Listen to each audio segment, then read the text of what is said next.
একদিকে ভারতবর্ষের ইতিহাস এবং অন্যদিকে রহস্য ও অলৌকিক নানান কাহিনীর সংমিশ্রণে উঠে আসে পুরীর সূর্য মন্দিরের কথা।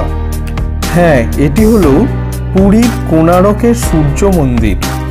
বিশ্বাস করা হয় যে মন্দিরটি 1255 খ্রিস্টাব্দে পূর্ব গঙ্গ রাজবংশের নরসিংহদেব নির্মাণ করেছিলেন। মন্দিরের কমপ্লেক্সটি একটি বিশাল রথের আকৃতি, যা বিস্তারিতভাবে পাথরের চাকার স্তম্ভ এবং দেওয়ালগুলি তৈরি করা হয়েছে। কাঠামোর একটি প্রধান অংশ এখন ধ্বংসাবশেষ। মন্দিরটি একটি বিশ্ব ঐতিহ্যবাহী স্থান এবং ভারতের 7টি বিস্ময়ের বিভিন্ন তালিকাতেও রয়েছে। কথিত আছে শ্রীকৃষ্ণের পুত্র শাম্ব এখানে এসে সূর্যদেবের তপস্যা করে হারানো রূপ ফিরে পেয়েছিলেন।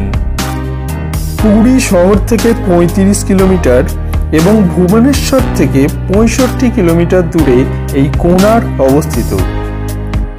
ভারতের 7টি আশ্চর্যের মধ্যে অন্যতম এই মন্দির। মন্দিরের সামনে রয়েছে নাট মন্দির। এখানে একসময় দেবদাসীরা দেবতার উদ্দেশ্যে পূজা নৃত্য পরিবেশন করতেন। মন্দিরের ভিতরে রয়েছে নাট মন্দির, ভোগ মন্দির এবং গর্ভগৃহ। মন্দিরটির উচ্চতা প্রায় 857 ফুট, তবে মন্দিরের অনেক অংশ এখনো বালিতে দেবে আছে। মন্দিরের দেউল এখনো 200 ফুট উঁচু। উড়িষ্যা এবং দাবির স্থাপত্য রীতির সংমিশ্রণে নির্মিত একটি বিশাল রথের আকারে গড়া হয়েছে। সমুদ্র থেকে উঠে আসা সূর্যদেবের বিশাল রথ, তার সামনে রয়েছে 7 জোড়া ঘোড়া। 7টি ঘোড়া মানে সপ্তাহে 7 দিন। 12 জোড়া বিশাল চাকার উপর পুরো মন্দিরটি নির্মিত। 24টি চাকা মানে 24 পক্ষ। চাকার কারুকার্য দর্শকদের জন্য একটি প্রধান আকর্ষণ। প্রতিটি চাকা এক একটি সূর্যঘড়ি। চাকার ভেতরের দাঁড়গুলো সূর্যঘড়ির সময়ের কাঁটা। 8টি দাঁড়ি মানে অষ্টপ্রহর। এখনো নিখুঁতভাবে সময় জানা যায় এই সূর্যঘড়ির সাহায্যে।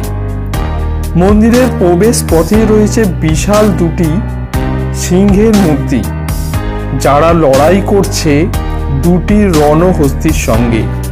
তাছাড়া মন্দিরের মধ্যে রয়েছে ডান্সিং হল, ছায়াদেবীর মন্দির এবং মায়া মন্দির।